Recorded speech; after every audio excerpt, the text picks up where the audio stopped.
to the Leo Training Podcast with Joe DeLeo. You'll hear in-depth interviews and tips from world-class athletes, coaches, and industry-leading experts to help you train smarter and improve at what you love to do. Train smarter, get stronger, move better, race faster. Here's your host, Joe DeLeo.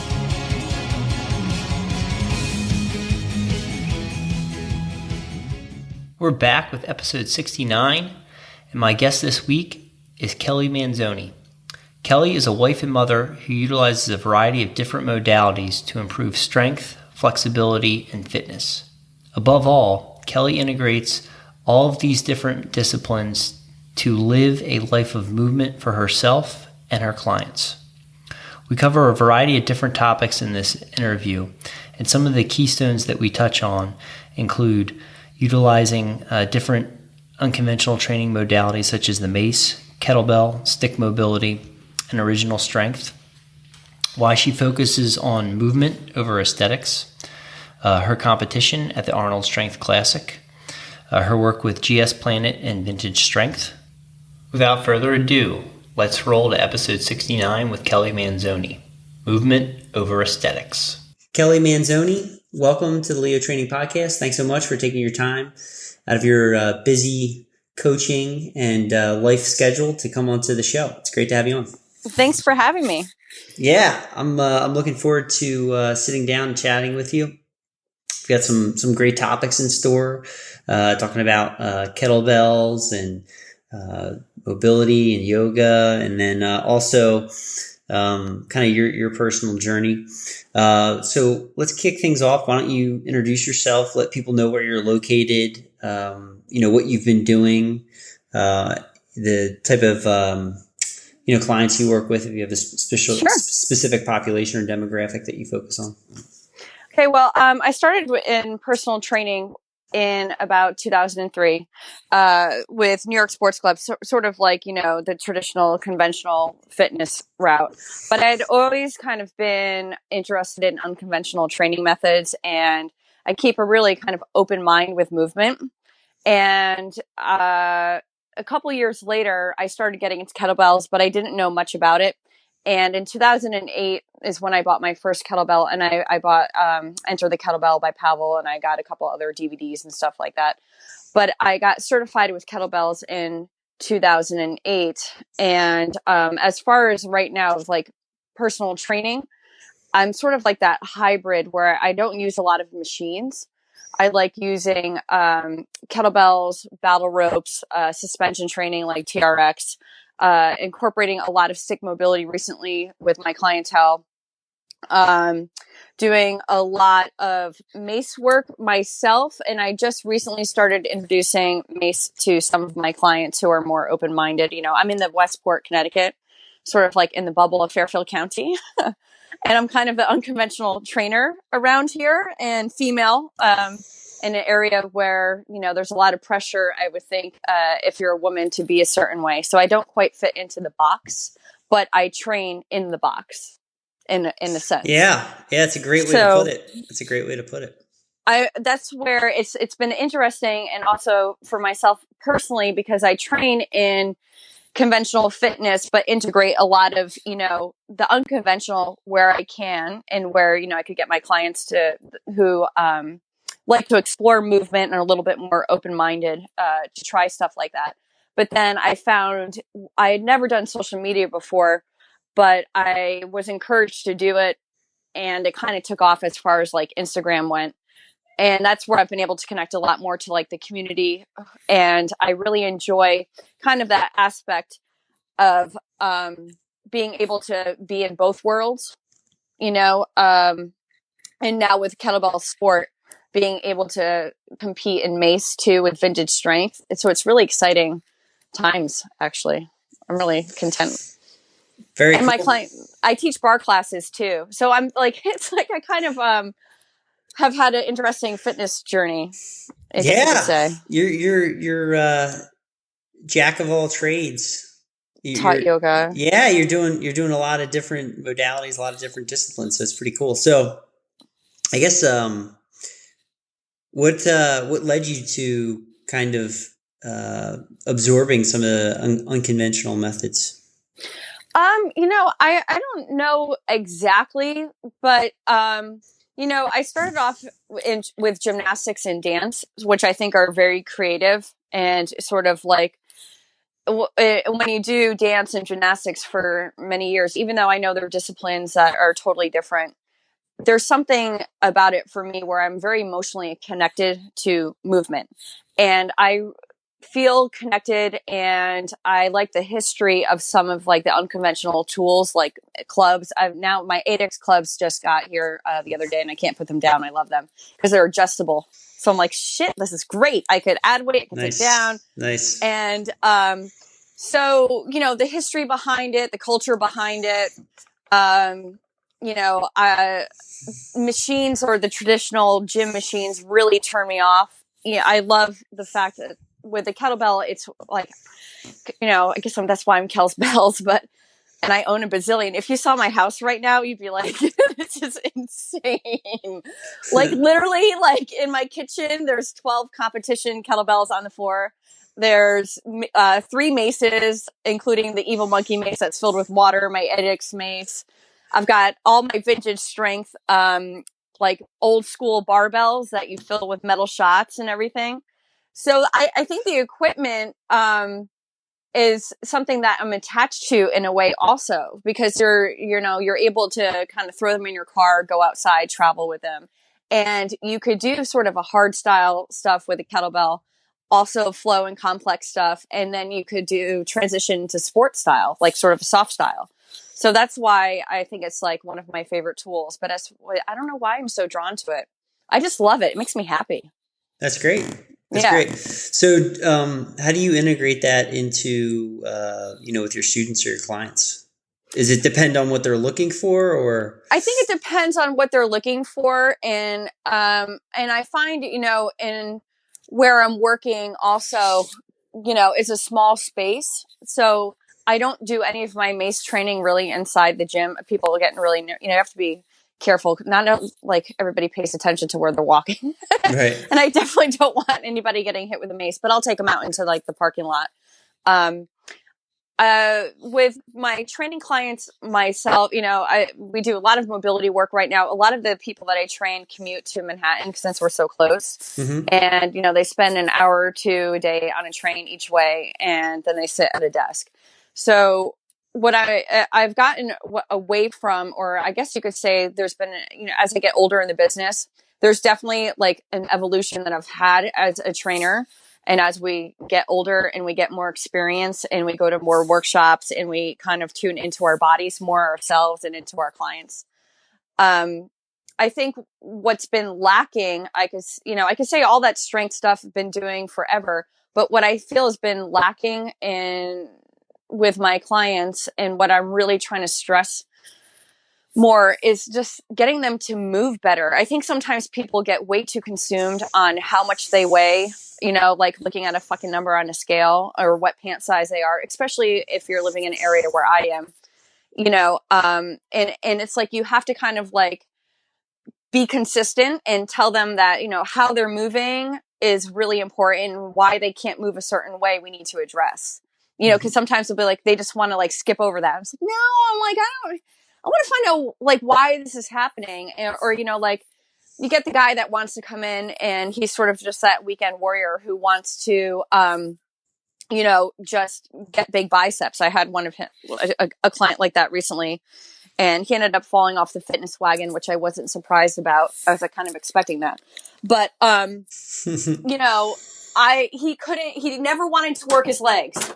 Right. And I was like, well, I'm really into moving the whole, the body as a whole. And I don't know. It's an interesting experience. But I discussed with him basically because he's 40 years old and he couldn't touch it, like lean over without his back bothering him, but he just wanted like big biceps. I'm like, that's not how I train. So I'm not going to just focus on your arms, So I think I've personally myself and we'll get into that later, of like my experience, how, I was sick for 3 years. And when you're sick for a long time and your body is weak and you rebound and you come back stronger, you really learn to appreciate your body and what it's capable of. Yeah. And after the experience that I went through, it's like I'm in a totally different mindset. And I want my clients to realize also, that we're not here for very long. So let's kind of enjoy our bodies and not be so caught up on all the aesthetic stuff that gets pushed around us constantly, especially if you're a woman. I have a friend of mine in the business who's a fitness model, and he's 39, and he's in ads all the time. And the girls that he is paired up with, they're 22 years old. It's like, I think the fitness industry forgot about women over 35 and over, like that we don't like exist or something. It's like, but yeah, there's plenty of us out there that are, kicking ass with kettlebells, maces or whatever. And don't look like, we got photoshopped, so I want to empower the women that I train, empower the women that take my bar classes. I'm not your typical bar instructor. I have a very athletic build, and I hate the stereotype of saying, do this workout and you'll get long and lean muscles like so-and-so. It's like, no, like, it's not quite like that. There's a lot of factors. So I've hit some roadblocks being a bar instructor where people have made comments about my body type, and I have that mesomorphic body type. And when I teach and instruct a class, especially full of women who typically in their day wake up and they already have this assumption about themselves that they're not, they don't like what they see. They're already hard on themselves. I don't want that. I'm not going to tell them to suck in their stomachs and, like get rid of their weekend. Like I've heard other instructors say, they're already feeling insecure. Let's have them like move better and enjoy their workout, because exercise itself is about, your mental health as much as it is about your physical health. I think the two, totally. Are vital. Yep. And Yep. I think some of that is missing. So I would say my training style is kind of like to encompass both, to capture the importance of both of those elements. Because I think sometimes it's way too on the aesthetic side. People get way too caught up on that stuff. They do. And for some of the reasons that you touched upon, it unfortunately, that's what, is perpetuated and drives a lot of the fitness industry and stuff. And what's funny is that, I think when you're younger, you kind of tend to focus on that because it's like, the spring or summer's coming up. I want to look good, in the bathing suit or for beach season. And I find like that as I get older, I don't focus that, like, that's something I don't focus on at all anymore. Me too. And I'm like, wow, I'm actually like, I feel like I'm getting where I wanted to when I was like 20, when I had that kind of very aesthetic, kind of vain goal. Right. And that's not what I'm going for at all right now. And all I'm doing is making sure I eat well, I sleep, I get plenty, recover day to day. Recovery is so important. Yep. Oh my God. Yep. Totally. And then, when I go in and I do my training sessions, it's super high quality, and I listen to my body, and like, I'm not afraid to, I think, too many people are afraid to, listen to their body. And if they need to adjust on the day, adjust, and they see something written down and it's like, oh, I gotta go for, whatever, it's 3 sets of 5. Like I gotta get all those reps. It's like, there's no, policeman out there who's counting the reps on you, just do it because you enjoy it. Do it with good, high, oh my God, technical totally. Yeah. So, Totally. and it's funny because I'm doing that, and that's how I teach. That's how I train. And not only am I getting better results in terms of continuing to get stronger, week by week, year by year, but my physique is changing, and that's not something I'm focusing on at all, at all. I agree with you, and it's funny because I don't focus on that, and then taking up kettlebell sport has definitely changed my body because doing that, like the high volume of swings, cleans and jerks, and or just specific jerk training or in the conditioning, and I'm like, holy shit. Yeah. So and it's kind of cool. And I think sometimes it's awesome to see how your body kind of evolves depending on what style of training you happen to be doing at that time. And like you're saying, if you're having your proper recovery or your diet is just kind of clean eating, but definitely not neurotic, but you're just eating well, you're getting good sleep, your cortisol levels are kind of leveled out, so you're not too stressed out. And it's neat to watch, especially, when you're almost 40 and you're like, I think I'm just, 30, I would turn 38 this year, but I don't even feel like I've reached my peak yet. Like, Right. I'm just getting started. And it's when it cracks me up when I hear people kind of thinking that, they're done. I'm like, you're not done. No, no, you're not what are done you at all. talking about? I'm like, Yep. you're just getting started. Yeah. And that's the other thing that the point you just brought up is, getting to, like 40 years old, like you are just getting started. And part of that is, I could tell by your response of just saying that you're taking a total like longevity, long-term approach on it. It's not Absolutely. right. And like when you start thinking about things in that perspective, goals are much more attainable. Because instead, the worst thing that I did when I was younger was I would put a specific date on a desired goal or result. Yeah. And again, there's areas that's necessary for. If you're training for Right. a competition or the Olympics, the date is very important because that is not going to change, right? But if you're training for long-term health and like, good all-around fitness and just, being able to move well and stuff all the way until you're, 60, 70, 80, that's just constant lifetime pursuit. Absolutely. And it doesn't have to be, I think sometimes people over analyze it, over stress it, and they kind of hinder their progress. And it shouldn't feel like it's a project. It's not a project. It's your body, Yeah. it's what you're doing that, I don't know. I feel like I just feel good right now. I feel like, I feel happy with like where my clients are at, and I've really tried to take some of them that like to kind of, I have this guy that has been with me for a few years who I just adore. We did a Tough Mudder race together a couple of years ago, and he goes way over with his training. Like I literally need to like back him. I'm like, pull away. Because he travels a lot for business, and he'll be like, I did the erg, then I ran like 10 miles, and I did something like this. And he'll do a million push-ups and pull-ups and all this stuff. And he's traveling. I can't like physically stop him, Right. I'm not telling him to do that. And he busted his shoulder while he was away on business. And I was telling him about, I've known him for a long time, and I know that's his way of managing stress. But I was like, I keep telling him it's so important to have those recovery days and not to go balls to the wall, hardcore all the time.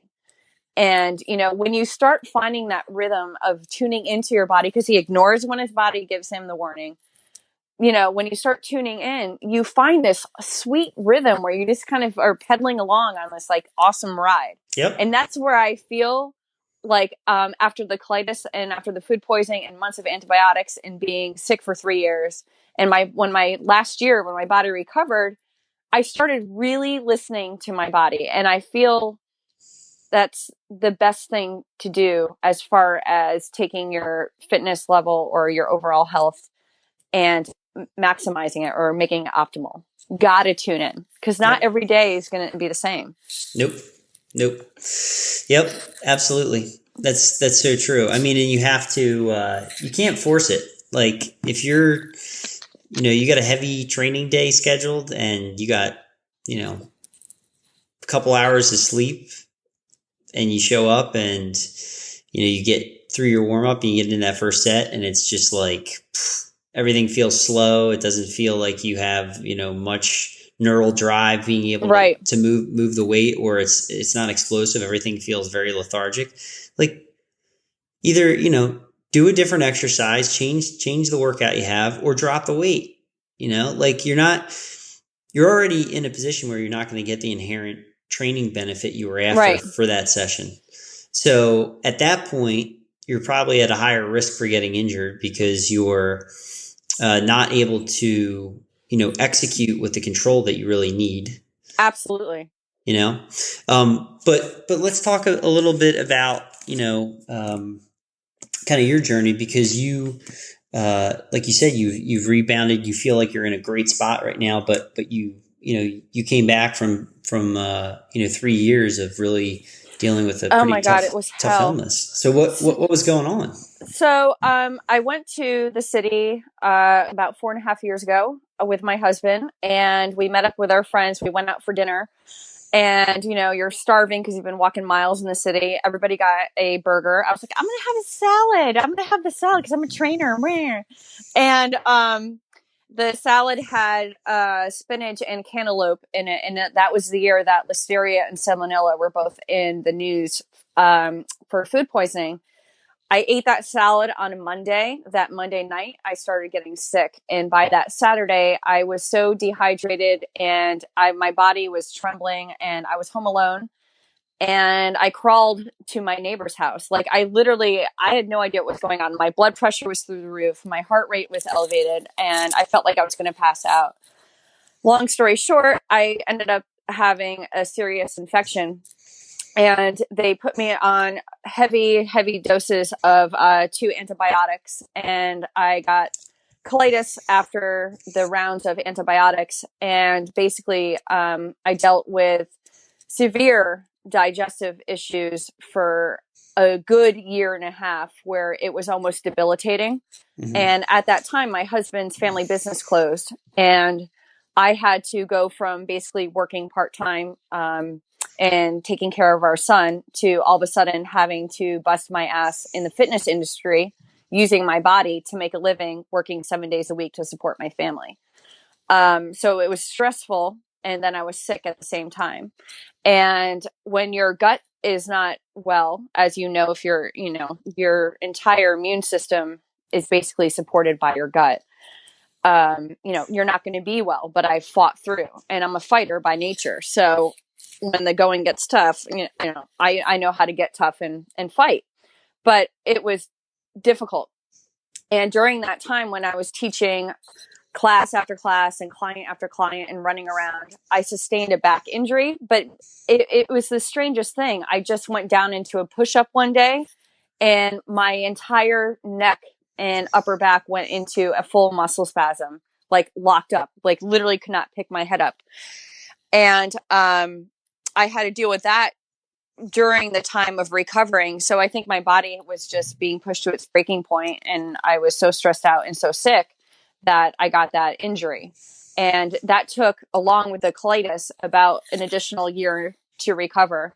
So for 3 years, it started getting better, and I was doing a lot of natural treatments, of course, to help my system, or at least try to help my system. But basically the doctor said it was just, a matter of time. And it was a 3 to 5 year recovery is what they told me. I was hospitalized twice during that, and I had to constantly be given fluids. It was terrible. But so about a year and a half ago, I really started my body kind of found its equilibrium again. During that time when my immune system was so compromised, I dealt with issues with insomnia because my electrolytes were off balance. My gut system was off balance. My immune system was compromised, and I had the pressure of supporting my family.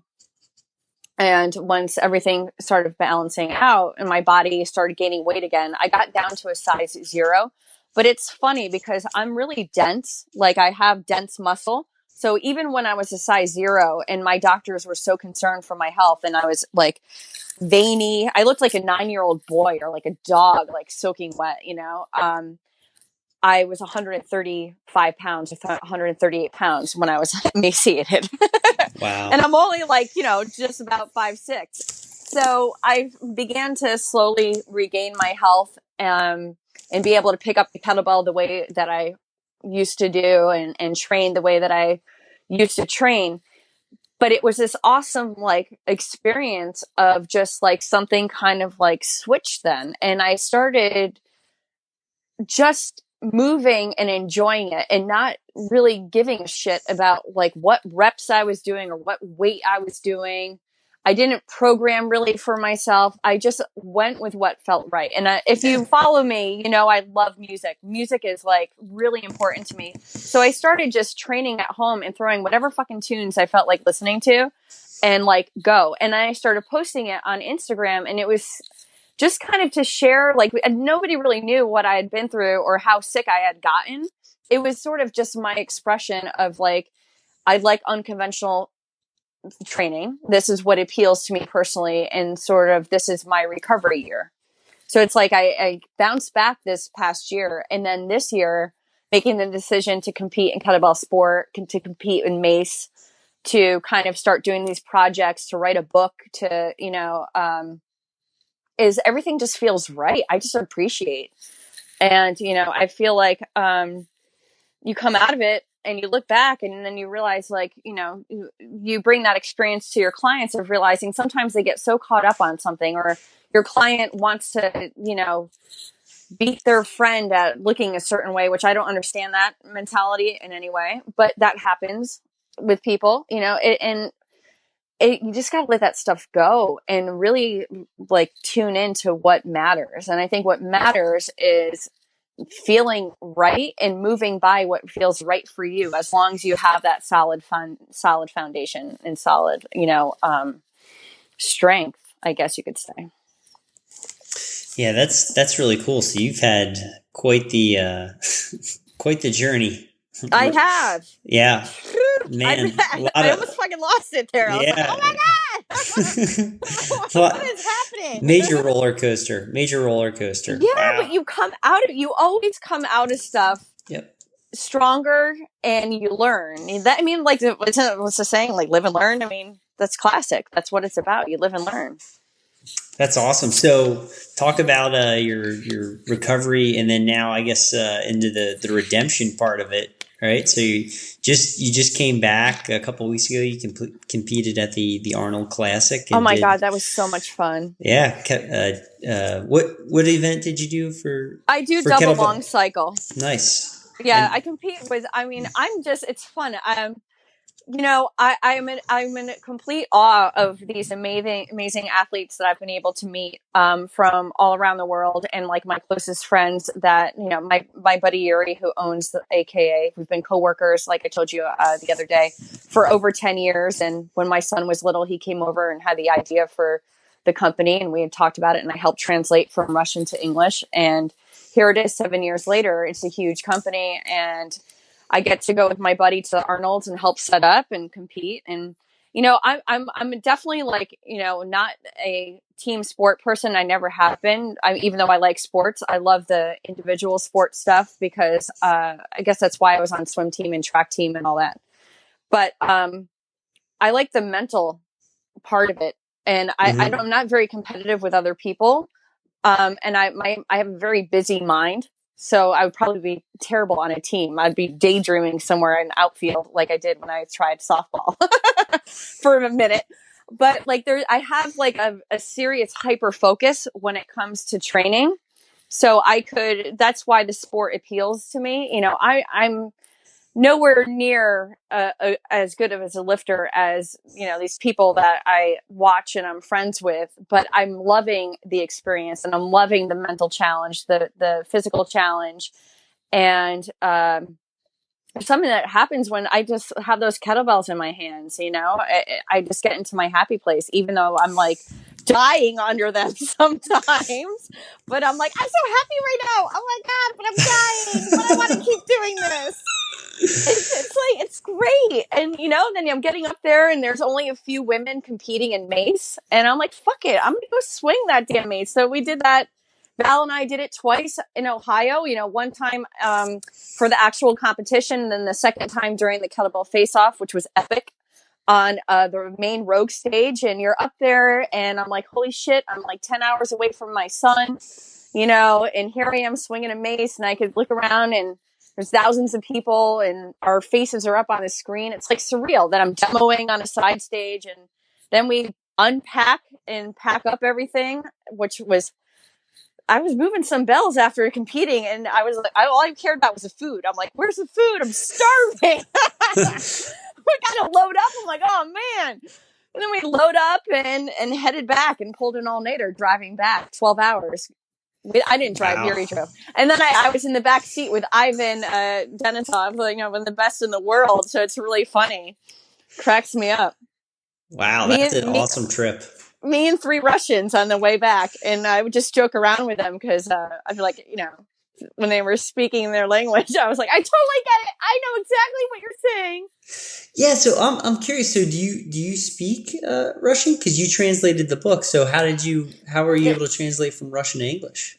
Well, no, he just came over with like some ideas, and it was in English, but their English was like chopped up. Like they would say, like, how do you say putting your weight into your heels or something like that. So the words were kind of like intermixed, and I just helped with kind of the grammar and everything like that. Oh, very cool. Excellent. Yeah. So so what is that like doing a 10-minute competition for the long cycle with 2 kettlebells in the rack position? I mean, what's that feel like when you're like 7, 8, 9 minutes in and you're like, you got to maintain really good technical proficiency as you're getting very fatigued and putting a bunch of heavy weight over your head? Well, I don't have, this coming, not next weekend or the weekend after is only my 4th competition. So it's not like I have a lot of competitions underneath my belt. But for some reason, I don't know if it's a Libra thing, because I'm, a Libra. I couldn't, like, people were surprised that I did double kettlebell, because typically, that's not as popular among women. But there's something about having the 2 bells that makes me feel balanced. Like I feel very awkward with like one balance, and snatch is definitely not my lift. And I like long cycle. I like the visual of, in the feel of kind of feeling that balance of 2 kettlebells. So that's what drew me originally to that specific lift. And as far as the training goes, I think it's been, giving birth to my son was easier. Wow. Double long cycle. Seriously, I had the easiest birth. It was like done in 20 minutes, and I was texting during it, and I was like, give thumbs up. Like under those kettlebells, I'm like, oh my God, why is this so hard? But but I just want to keep going, and I want to keep getting better, and I want to do this again like tomorrow. Nice. So there's something about it that just appeals to me, and what I've liked. And now that I could compare with like Ohio, where that was my 3rd comp, and I did the 10 minutes, and it was probably like the most confident and the most relaxed I had felt yet during a competition, and actually just in general, like lifting. Yeah, is sort of getting into like, I got into that zone. So I remember I'm still learning kind of how to pace myself. And, I don't really have rep goals. I just want to like fucking make it. I'm like, I just want to survive 10 minutes and, and maybe do better than I did the last time. That's where my head's at. And, I remember that after like minute 6, I was like, okay, it's starting to get real. It's going to get real soon. And I just kept breathing. And I think that's the biggest thing my coach has stressed to me. It's funny, if you put me around a bunch of kettlebell sport people, they always tell me to relax. They're like, just relax. Relax. I can't tell you how many times I hear that. So in my head, I started repeating, like, just relax, Kelly. Like, you got this. And I just started looking at the clock. And Yuri got behind the judge that was judging me and started cheering me on. And I realized that when I do make it to like minute like 8:45, like 8:45, I have this like go mechanism where I'm like, okay, now it's time to sprint. So I sprint the last minute, and I try, and I've done that the past few times. And I wonder if I'll do that on April 1st. But I just get that adrenaline rush, I guess. And I'm like, I'm going to freaking make it. But Nice. my son sent me a video. My husband sent me a video of my son right before I got on stage to compete. And it was like, go, Mom. And I just thought of my son. I was like, that's it. I'm going to do it. Oh, that's Get it great. done. Yeah. That's great. Very cool. Yeah. I'm looking forward to continuing to learn more about that. I haven't started doing anything with Gear Voice Sport yet, but Oh my gosh. but in the future. You got to do it. I keep telling myself, yeah. I'm like, why didn't I do it before? Oh, no, I plan to. My current goal is the earning the Strong First Level 2 kettlebell cert. So that's awesome. Pressing the half body weight military press. So that's the goal at hand right now. So just working on. Got to get 97 pounds over my head. So. So what got to keep the goal as you'll make it. Yeah, you'll do it. Yeah, so I'll be, it's at the time of this recording of this interview. It's March 21st, so I'll be. I'm going to test at the end of the week. I'm just taking a couple easy days here, and then that's very exciting. Yeah, so we'll see. Right now. I'm just trying to put up the 36. That's my test bell at the moment. Jeez. Yeah. So just, it's just being patient. It just takes time. You know what I mean? It's a fun journey too. Yeah. And the last couple of weeks have gone really well. Last week I hit 10 reps on each arm with the 32 for singles. So it was a good spot. And then this week, did a couple reps yesterday, about half that volume with the 32. And then today and tomorrow, just kind of sleeping in, taking it easy, backing off. And then Thursday, I'll do something light. And then Friday, good long warm up, make sure. And then where are you doing it at? Oh, I just testing on my own. Yeah, I just do it all on my own. That's awesome. Yeah, at the gym. So I'll just record it and watch my technique and stuff. And I don't have, I don't have a lot of probably the closest SFGs are either in Boston or like South Rhode Island. So it's kind of tough for me to get some coaching around where I am. You're in Connecticut, right? Like Rhode Island. Rhode Island. Oh, yep. Gotcha. Rhode Island right now. Yeah. So, I'm looking forward to it. It'll be a marker. If I get it, great. If not, then I got to do a little bit more work. That's how I look at things. Yeah. I'm like, And totally. the biggest thing that kind of changed that for me was this past year when I was going for the SFB, the bodyweight cert. And, I trained probably a good 6 months, like leading up to the cert. And, I didn't have enough depth, on test day for the 1-arm 1-leg push-up. And it took me like another, that was May, June, July. It took me until August to get it. And I mean, like, that's all I was like, I just dropped everything. And hyper focus. Yeah. And it made me realize like the big takeaway I learned from that experience is that when you are pursuing a new goal, like for example, if it's the military press, you're going to have to drop some things from your program that you really enjoy doing, because you can't do it all. Like you have to put your energy into certain stuff, especially if you're, trying to do something that's incredibly physically difficult, or if you're learning a new skill. Like it just, you have to take the time to really focus and dial it in. And so other things got to get dropped, whether it's from a, time standpoint or an energy, standpoint, like what you're able to give during a training session. Oh, I agree with you. And I'm like, tomorrow night, I'm driving up to New York to meet with my coach and his coach at A&T Kettlebell Club, which is my favorite place up in Fishkill, New York. And that's a commitment, because it takes me an hour and a half to get there. Yeah. Then I typically don't do well training at night because I get up at 4:30 in the morning for work. Me too. But, I love it. Woo! Early riser. Yeah, we're a little nuts. Yeah, we're a little crazy. God! But I'm such a morning person, and I love it. But it's hard, driving back at night. I'm like, my steering wheel, I'm like gripping it, and I'm like, stay awake, and I'm like, look at the lines, keep looking forward. I blast watched Rage Against the Machine the whole like way back. I'm nice. Like, yeah. Nice. Keep the fight, Kelly. Keep the That's fight. right. Little rage against the machine is a good thing. Always.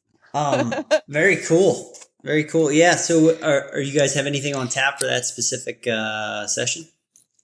I think that since it's so fresh off of Ohio and like after Ohio, that I was so pleased with just kind of that entire experience. Mm-hmm. I was fried when I got back from lack of sleep, not eating like you normally do. The actual competing,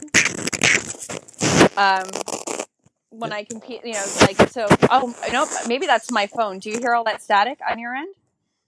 No, I don't hear. That must have been my headphones. It was all getting staticky. So then you go into work mode and mom mode again. So I was fried. And then last week we had a couple snow days here, so I wasn't able to train.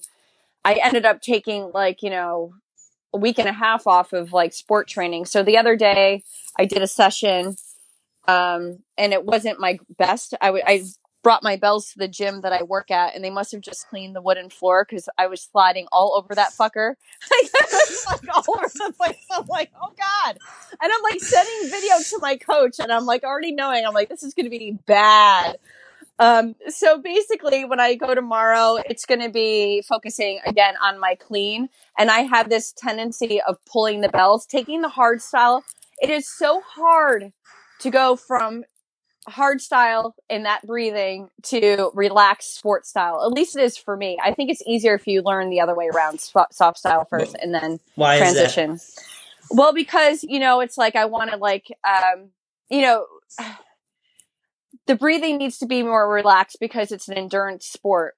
So it's funny, like when I'm in the room with the other lifters and they're lifting, I hear their breathing, but I'll catch myself where I'm like, making that sound, and that doesn't work well for your breathing in sport at all. And the back swing is different. The clean into the jerk position is completely different because you clean to your bells have to, you jerk from your hips. Mm-hmm. So your rack is, your bells kind of go right into your hip line. And I have a tendency to just get into that hard style where I overgrip my bell and I pull.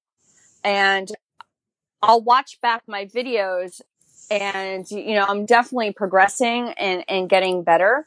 But it's something that I'm continuously aware of. And when I get tired in a long set, I end up reverting back to hard style swing.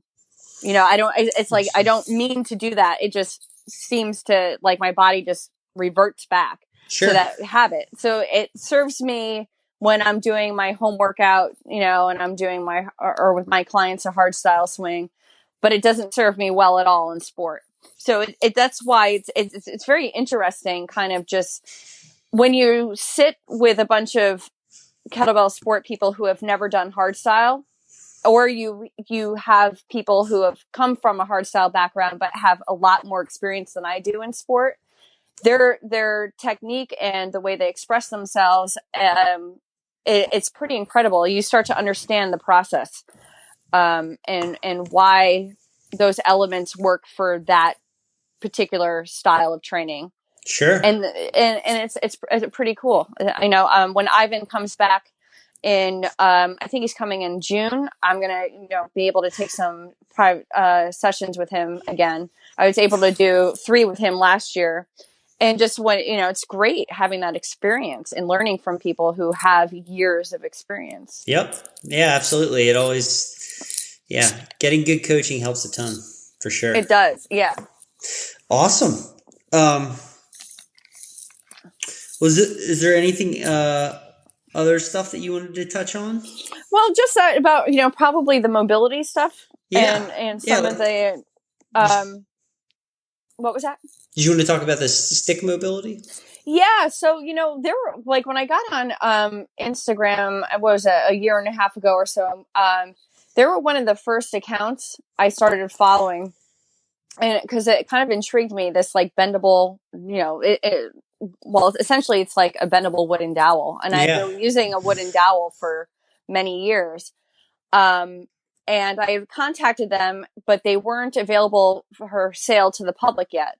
And a bunch of time went by, and I trained for my first sport competition over last summer. And I remember going like, oh my God, like, why did I not purchase this and use it for my training? Because it's definitely challenging to teach. At the time, I was teaching 11 fitness classes a week on top of personal training, on top of my typical training, on top of trying to learn sport, on top of running around with my son. So you're like, and I have, not sitting around all day long. Yeah, you're not busy. No, not busy at all. And then I have thoracic arthritis. So I was like, okay, I'm aware of what I have. It's not limiting me right now, but I know that I have it. And I want to be able to sustain training for a long period of time. And it was sort of like the missing link in my personal programming. And once I started doing high volume sets, and when for me first learning, kettlebell sport and double long cycle, and I was push pressing a lot. I wasn't jerking properly a lot, so my shit was getting tired. Right. So I started using stick. I decided to finally purchase the stick mobility, and I immediately fell in love with it. And I brought it with me to Ohio, and I had time to demo on a side stage for like 30 minutes. So I just brought up my stick mobility and kind of talked about how I've been incorporating it into my sport and just any training, because I do a lot of other stuff too. But then I got on the main stage with my stick mobility also, and pulled somebody out from the crowd and had them try. So I got affiliated with the company. I called them and I was like, here I am in Ohio, and everybody's asking about like what I brought on stage. And so that weekend we set it up, and I'm affiliated with them now. So if anybody's interested, they could use my code GS Planet, because I'm a GS Planet coach. And next month I'm going to be rolling out some programming. And basically I want to help others like myself who have kettlebell experience, but are kind of interested in kettlebell sport. And there's definitely a transition. So I want to share my experience with them. And then I'm offering some, I wouldn't call it traditional kettlebell training, but, like non-sport style, like a fusion of hard style and flows, along with a lot of like mobility work. Because I think that mobility, I know it seems like it's such like a catchy word right now. I don't know, but it's important. It's like, yeah, like if you ain't moving well, you're, that's a problem. So when you spoke earlier about how I think I forget exactly what you said, but you were talking about how you focus on recovery. I think that's been like the biggest thing as I've gotten older, is realizing like it's so important to just rest sometimes. So during that downtime, my husband will tell you, he'll laugh. Oh my God, I roll around on a foam roller all the time. And then I'm like with my stick mobility stretching all over my living room. Like I can't sit still. He's like, you're still moving. But I'm like, but it's my recovery time. Yeah. Do you do that Important. for like post session, or are you talking about during like the warm up? I did both. Like, I honestly take a few minutes in the morning when I get up, and I'll get down on the ground and I'll do just some, rocking, rolling, foam rolling. I take the lacrosse ball and kind of break up my back a little bit.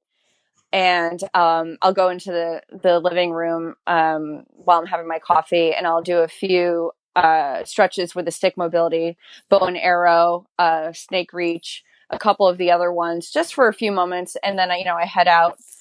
And if I'm doing my specific sport training, I'll do a lot of like shoulder dislocates and a couple other things.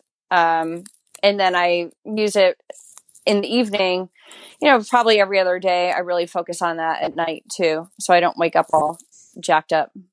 Yeah, all stiff. That's the one thing that I'm noticing with the arthritis, because I have a couple of bone spurs too. I don't have any pain. It doesn't limit my rotation, but I have my mother and my grandmother where I've seen them, get very limited with movement, but they both, my grandmother never exercised ever. She sat. And I think that was one of the worst things she ever did. So I just really focus on, if it doesn't feel right, I don't do something. And if it feels right, I do it. But right now I'm feeling better than I ever have. I'm happier now than I was in my 20s. That's great. Yeah. Excellent. So I just incorporate that in. Awesome. Thanks. Yeah, I'll make sure to include a link to the stick mobility in the show notes. I definitely think I've the client I told you about earlier who has been overtraining himself. I've been using it with him a lot lately. He's probably one of the most restricted movement wise clients that I've ever worked with. Just locked up. Everything is locked up. And he likes to always, kind of push through that. And so he's agreed to kind of take a good 6 to 8 weeks, and kind of calm it down and really sort of start addressing it, because I think there comes a time when you have to kind of look at why you're not able to move often as well as you want to, and then you need to tweak it and find a solution. So that's where we're at. So I'm happy about that. So stick mobility is going to be a key element. And then my other client, Ted, who I'm actually seeing tomorrow, he had an old ski injury where I think he fractured his tailbone. And so everything kind of was and he had an issue with the disc after that.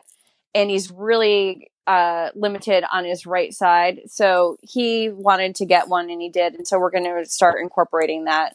I think now my focus with some of my clients who have had issues or have them currently is we'll make sure that they stay fit. Of course that's important. They could get their burn in that they want and torch those muscles like they want. But I think it's really about rounding out that program and implementing something like a bendable wooden dowel, the stick mobility, where, it does bend. So they're able to open up their lateral lines a little bit more and move with it. They have more control over how they're moving with it. I think it's just important. Yeah, it's a good tool in that regard, because you're, like you said, you're able to address some of the lateral mobility, the lateral fascial lines and everything, and those can be difficult areas to hit. And then Absolutely using something like that, where it's a very good tool, but it allows them to feel safe trying to gain that greater access to that range of motion. Absolutely. Cool. Awesome. All right. Anything else you want to touch on before we move to the rapid fire?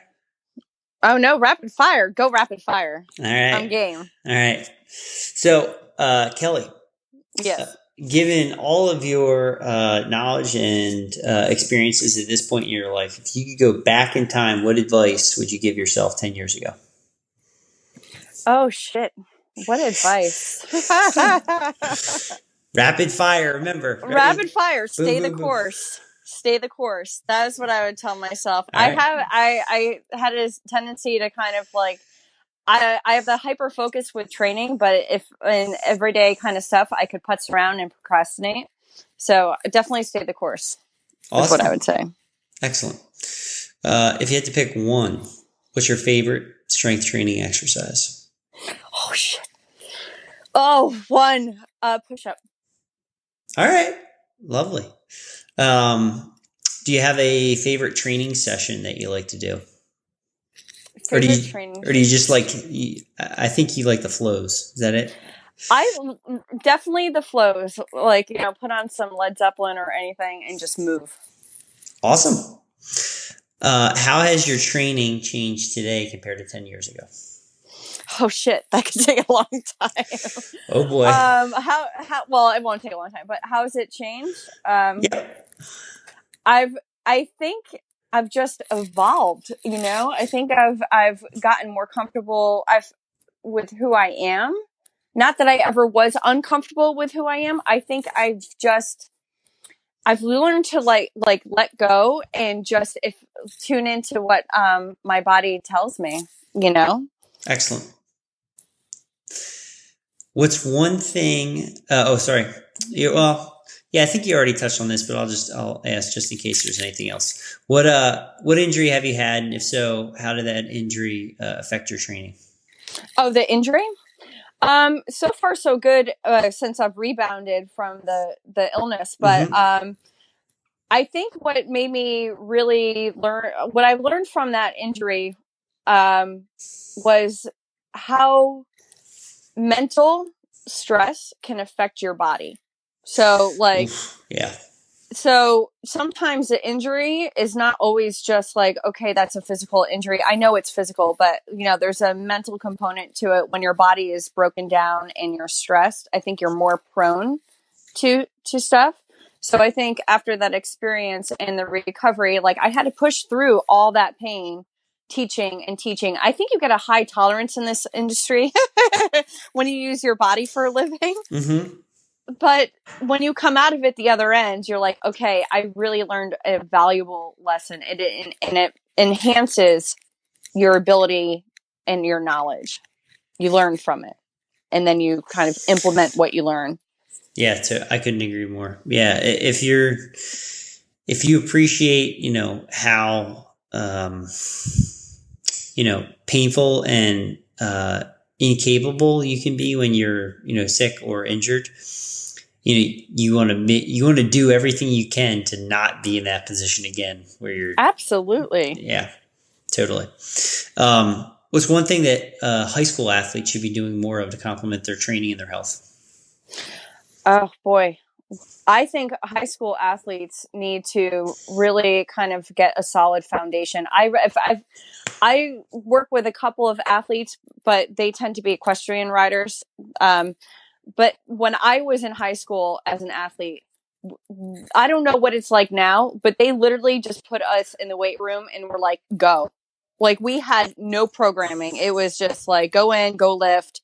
I think high school athletes need to sort of be taught the basics and taught well. And I don't know what goes on in the schools right now because I'm not a coach at a school.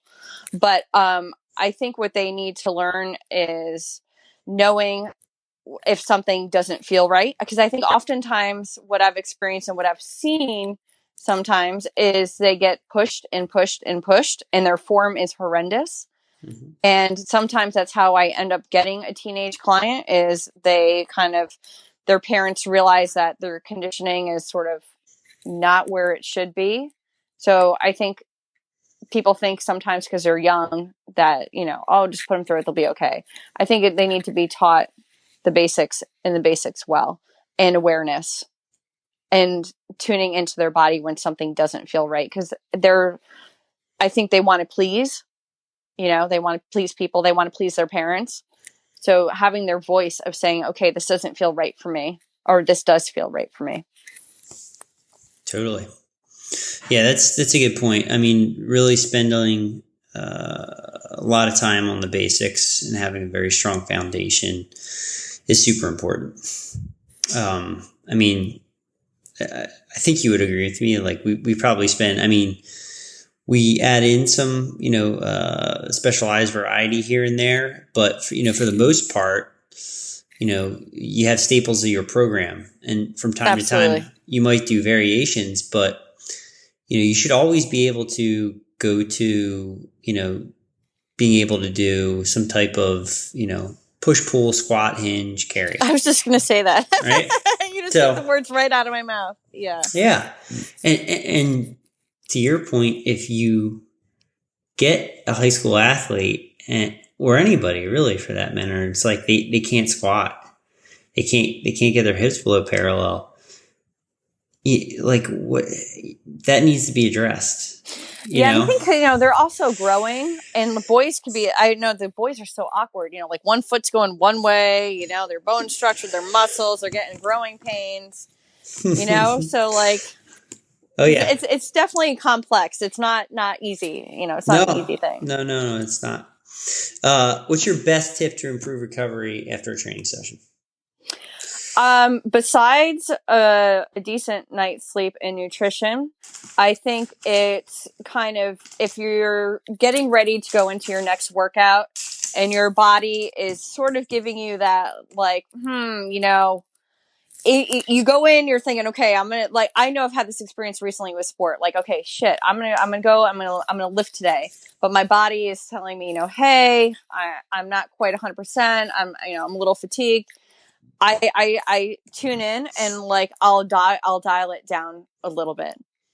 If it's not quite ready to go full throttle and it needs more recovery, then maybe I just do a lighter session that day, or I don't train at all. Yeah. No, or just move differently. Yeah. Yeah. Listen to your body. Tune into what it needs. What's your favorite meal? Oh my God. I love oatmeal, steel cut oatmeal. Nice. What's one book everyone should read? Oh boy. One book everybody should read. Any genre. It doesn't have to be health or fitness related. Oh my God. I haven't read a book in ages, and I used to read all the time. I'm trying to think. Okay, you're going to laugh at me, but back in the day, the Iliad and the Odyssey. Remember all that? That's fantastic. Yeah. I wrote a couple of good papers back in college on those books. I like those. That's a classic. The Odyssey is fantastic. Iliad and Odyssey. Awesome. Final question. Who have you studied or do you continue to study in your career to improve and get better? I couldn't hear you. Sorry. Who do you study or have you studied in your career to improve and get better? Like person-wise? Yeah, a person or philosophy or... Well, I'm grateful for the experience that I had with Anthony DiGiulio from Art of Strength. When I met him in 2009 and got to write for his website, and then I wrote for his website again a few years later and did several of his workshops. Even though he's moved past that now and is doing yoga and has his own thing going, that experience was something that I will forever be grateful for. And I know, there's plenty of kettlebell companies out there, Strength Matters, RKC, HKC, everything. But, even that experience was awesome. And that's where a lot of my tools come from, all my vintage strength equipment that I'm emotionally attached to because I love those pieces of equipment. But as far as philosophies and stuff like that going forward, I've been really connecting with Paul Firehouse Gray recently, and he's sending me over some iFlows, and hopefully he's going to be coming to the States, him and Powell Wildo from Tango Fitness. Okay. I really like their Art of Functional Movement. That's on my radar to do a certification with them along with Agazzo Fitness, and looking to do there was something else on my list this year. Oh yes, Original Strength. Nice. Awesome. Because I was actually trying to host a workshop in Wilton on April 29th, but we have to reschedule that. So hopefully I'll be able to get that up and running soon, if not attend one of their workshops. But I like the idea of implementing some of that crawling, rocking, into some of I think a lot of the sport athletes in the kettlebell world would really like it. Very cool. Excellent. Well, Kelly, it's been a pleasure having you on. Thank you so much for taking the time. Well, thank you for having me. This was a lot of fun. Yeah, you're welcome. Yeah, it was great. Just hang on the line. Let me give you a proper goodbye offline. Okay. If you enjoyed this brand new podcast episode, I greatly appreciate it if you take a moment of your time, head on over to iTunes, and drop in a 5-star review. I've included links in the show notes as well as the write-up that'll allow you to jump right on over to iTunes. Or, if you prefer, please share it on your favorite social media networks such as Facebook, LinkedIn, Twitter, or Instagram. And be sure to tune in next week when I have another brand new episode and I sit down with my friend and fellow GW alumni, Professor Evan Johnson. Thanks for listening to the Leo Training Podcast. Subscribe and get even more expert training tips at www.leotraining.io.